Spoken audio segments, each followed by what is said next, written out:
Dukungan terhadap Wayan Koster untuk kembali menjadi Gubernur Bali terus mengalir. Terbaru, DPC PDIP Bangli dan Klungkung menyatakan sikap mendukung Koster menjadi Gubernur Bali 2 periode. Hal itu terungkap dalam rapat DPC PDIP Bangli di Sekretariat Kawasan LC Aya, Kelurahan Bebalang, Bangli, Sabtu 24 Desember.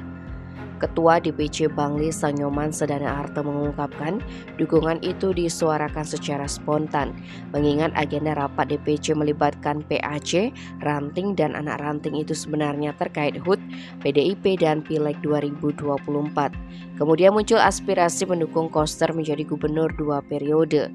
Sedana Arte menegaskan dukungan kepada Koster muncul dari arus bawah lantaran Gubernur Koster benar-benar memperhatikan alam, manusia, adat dan budaya Bali. Dukungan kepada Wayan Koster untuk maju sebagai Gubernur Bali 2 periode juga muncul di Klungkung. Dukungan tersebut disampaikan DPC PDIP Klungkung setelah melaksanakan kegiatan pendidikan politik di kantor DPC PDIP Klungkung Selasa 27 Desember.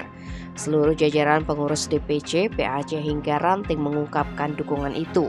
Ketua DPC PDIP Klungkung, AA Gede Ano menyampaikan salah satu bukti nyata kinerja Koster yang ada di Kabupaten Klungkung adalah pembangunan pusat kebudayaan Bali. Koster tersebut berhasil menyulap lahan yang carut-marut di Gunakse menjadi tempat yang akan banyak dikunjungi ketika PKB sudah berjalan. Ketua DPRD Klungkung itu juga menyebutkan bahwa Wayan Koster telah memberikan sertifikat tanah di bantaran Kali Unde. Untuk itu dalam pemilihan nanti pihaknya menargetkan minimal 60% suara untuk Koster.